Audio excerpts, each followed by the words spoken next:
The European Union and the United Kingdom have imposed a new round of sanctions against Russia over its war in Ukraine. Now, these sanctions target Russia's shadow oil tanker fleet and include measures connected to chemical weapons and human rights. The Kremlin reacted by saying it would not give in to what it called ultimatums. So this is the latest in a long line of sanctions imposed by the EU on Russia. Punishing Russia for its war on Ukraine. Travel bans and asset freezes covering more than 2,000 Russian individuals, including Vladimir Putin and other officials, Roman Abramovich and other oligarchs. EU countries have tried to wean themselves from Russia's oil and gas. 200 billion euros belonging to the Russian central bank has been seized, most of it sitting in a financial clearinghouse in the Belgian capital, Brussels. Dozens of Russian banks have been blocked from the SWIFT international payment system, and Russian carriers of all kinds are banned from EU airspace and airports. Russia's entire merchant fleet of nearly 3,000 vessels is banned from EU ports.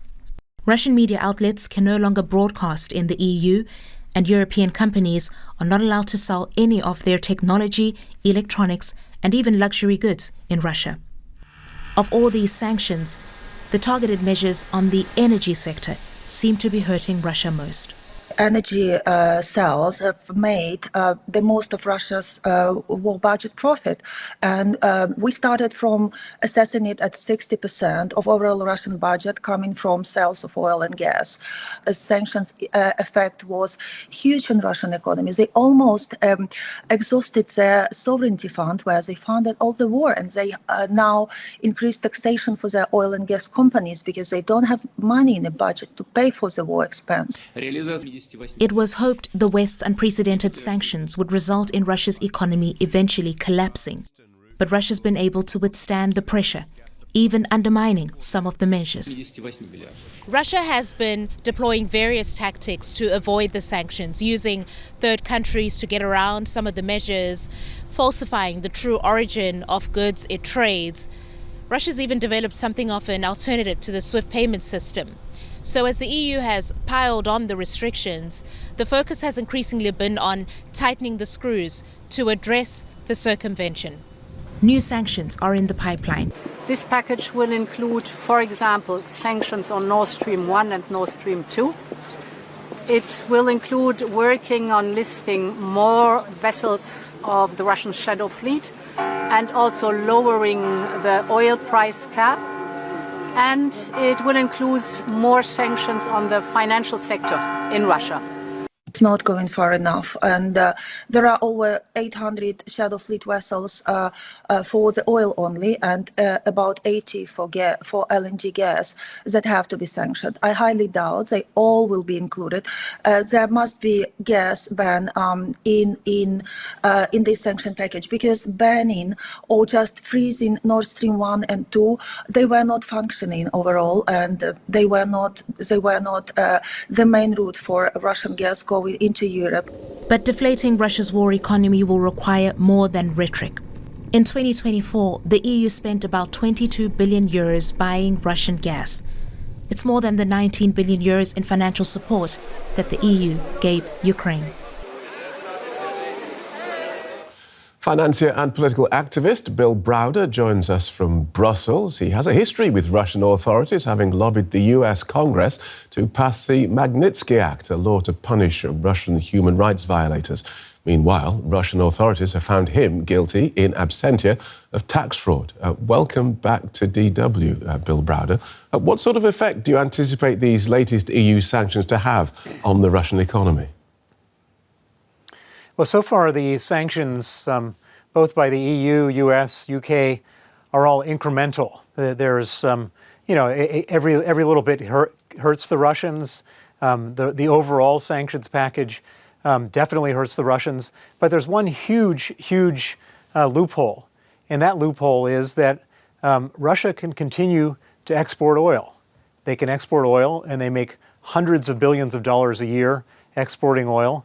And they use that hundreds of billions of dollars to pay for weapons to kill Ukrainians. And until we do something definitive, where we say no more exporting of oil, or maybe sanctioning the buyers of the oil to say no more buying of the Russian oil, Russia will continue to fight this war. And so that's the elephant in the room. That's what has to be fixed. And we're going to come back to the issue of oil shortly. How effective do you think sanctions can be without the US on board?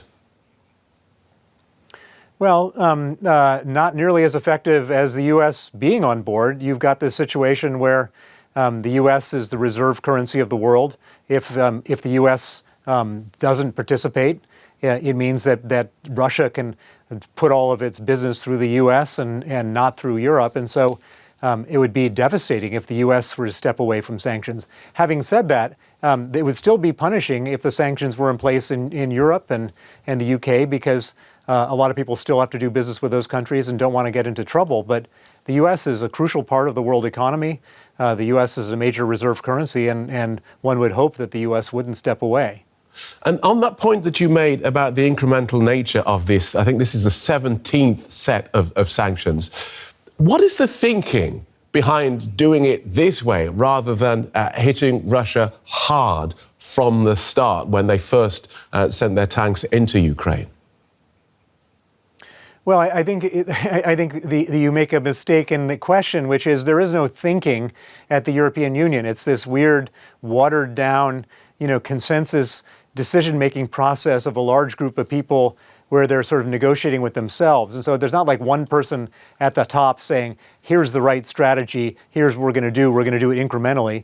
You've got 27 member states, and they're all nitpicking at different things, and as a result, you end up with these really sort of incremental, marginal sanctions packages, which, again, I mean, whoever's on the other side of those sanctions isn't happy, but overall, it's not a game changer in itself. I understand. So it's politics. You have to get 27 different countries to agree to something. And what effect would you say they are having, these sanctions, the current sanctions? Well, I would say that overall the current sanctions are very effective in the sense that if we just look at it in the round, at the beginning of the war, $300 billion of Russian sovereign state assets were frozen. Russia was cut off completely from borrowing money in the international banking market. SWIFT, which is the payment system, was effectively turned off for almost all of Russia. They can't get parts for their planes and their cars and their tanks and so on, which makes production of military equipment so bad that they've got to bring it in from North Korea and Iran.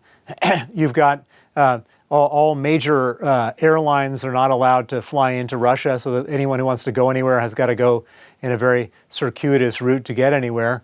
And of course, you've got all sorts of people from Russia who have said, I don't want to be part of this, and have left. And so about 1 million able-bodied, talented people have left, and another million have either been killed or maimed in the war. And so it's a pretty messy situation in Russia. I wouldn't say that their economy is doing well. What they have done, and they've done it very effectively, is gone from an economy that deals with us in the Western world to an economy that basically operates off of military spending. The military-industrial complex is now a huge part of the Russian economy, and that's why they haven't suffered from a massive recession or depression, because military spending has substituted for gas exports and other things as they used to do. Okay, so we're on the 17th set of EU sanctions. People are already thinking about the next set. We'll hear from Lithuania's foreign minister and then come back to you, Bill Browder. 17th package that we agreed today, that's for the yesterday. We have to look forward what's in front of us and start preparing 18th package right today in this council meeting. That's what I am looking for. And so, Bill Browder, you've said that the thing that you think that the trick that the EU is missing is hitting the oil. And we're in our report, which we just played, we heard that the EU spent more money on Russian gas than it did in financial support to Ukraine. So, again, is this hypocrisy, or is that just the way the political world works? It's both hypocrisy and the way the world works. Of course, we shouldn't be buying Russian gas. We shouldn't be buying Russian oil. We should be blockading them at every step of the way.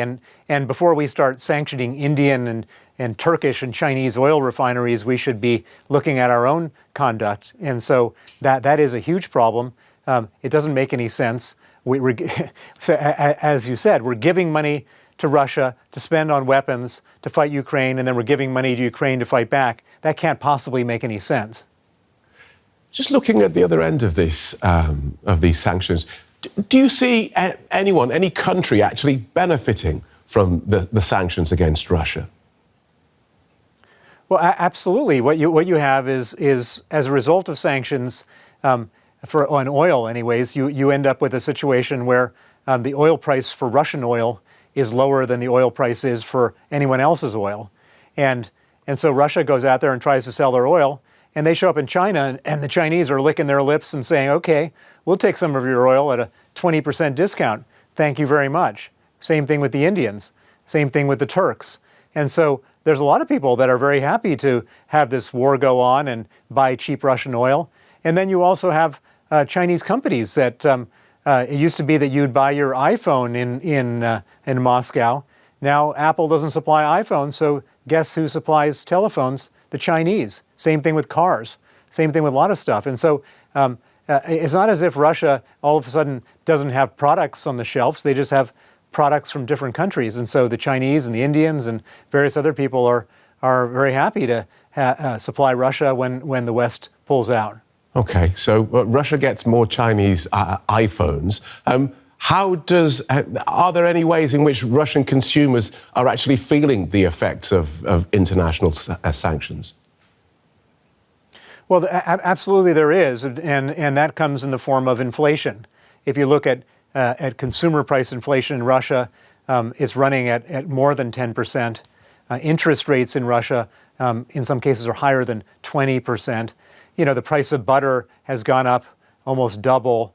All sorts of stuff that just basic goods are more expensive, and so the average Russian definitely is worse off. There's no question.